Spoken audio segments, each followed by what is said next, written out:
এবার হিয়ারিংয়ের জন্য হয়রানি। এসআইআরে কার কি রাজনৈতিক ফায়দা হবে সে কথা এখন থাক। সাধারণ মানুষের কি অপরাধ, তাদেরকে কেন এত হয়রানি হতে হবে? এসআইআর করতে গিয়ে দেখা গেল অনেকেরই 2002-এর ভোটার লিস্টে নাম নেই। এসআইআর ফর্ম অনেকের বাড়িতেই এখনও আসেনি।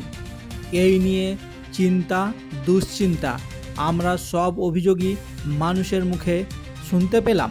এসআইআর প্রক্রিয়ায় কাজের চাপের কারণে বিএলওদের মৃত্যুর অভিযোগ উঠেছে।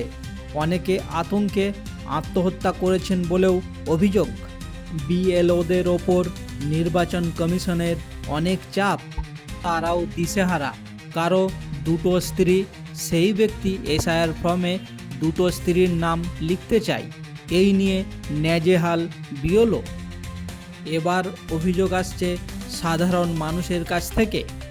তাদেরকে যেতে হবে হিয়ারিংয়ের জন্য জেলা শাসকের অফিস বা বিডিও অফিসে। সমস্যা দূরত্ব। একজন সাধারণ মানুষ, তারা দিন আনে দিন খায়, তারা তাদের পেট চালাবে না এসআইআর নিয়ে ছোটাছুটি করবে? ধরুন একটি বুথে 1200 ভোটার, সেই 1200 ভোটারের মধ্যে এসআইআরের পর রিপোর্ট এলো 22 জন ডুপ্লিকেট ভোটার। 22 জন ডুপ্লিকেট ভোটার, এটা কার গাফিলতির জন্য হলো? একজন নতুন ভোটার, তার 2023-এ ভোটার লিস্টে নাম উঠেছে। 2024 সালে সে লোকসভা নির্বাচনে ভোট দিয়েছে, কিন্তু দেখা গেল এসআইআরের পর তার নামে এলো ডুপ্লিকেট ভোটার। নির্বাচন কমিশন সূত্রে জানা যাচ্ছে আসলে তার এপিক নাম্বারে আরও একটি ভোটার কার্ড রয়েছে। তাহলে এটা কার গাফিলতি? এর জন্য ভুগতে হবে একজন সাধারণ ভোটারকে।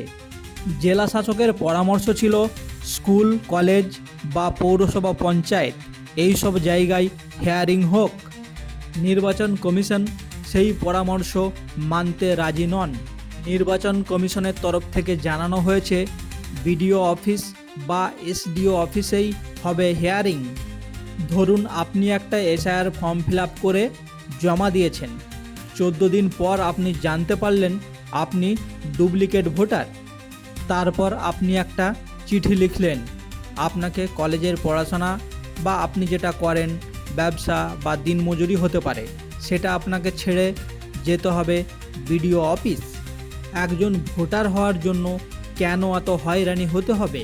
প্রশ্ন সাধারণ মানুষের। তৃণমূল কংগ্রেস বলছে একের পর এক নতুন নিয়ম বার করছেন নির্বাচন কমিশন। বাংলার জন্য আলাদা নিয়ম বার করছেন বিজেপির সুবিধার জন্য। স্কুলের শিক্ষক নিয়েই এসআইআর প্রক্রিয়া চালাচ্ছেন নির্বাচন কমিশন। তাহলে স্কুলে হিয়ারিং হলে সমস্যা কোথায়? প্রশ্ন তৃণমূল কংগ্রেসের। অপরদিকে মুখ্যমন্ত্রী মাননীয় মমতা বন্দ্যোপাধ্যায় বিএলওদের আর্থিক সাহায্য ঘোষণা করেছেন। যারা মৃত তাদের 3 লক্ষ টাকা এবং যারা অসুস্থ হয়েছেন তাদের 1 লক্ষ টাকা করে দেবেন বলে জানিয়েছেন। তিনি আরও বলেছেন এসআইআর প্রক্রিয়া সম্পূর্ণ পরিকল্পনাহীন একটি প্রক্রিয়া। এসআইআর সংক্রান্ত সমস্ত আপডেট পেতে জয়েন করুন ভাইব নিউজ 24। ধন্যবাদ।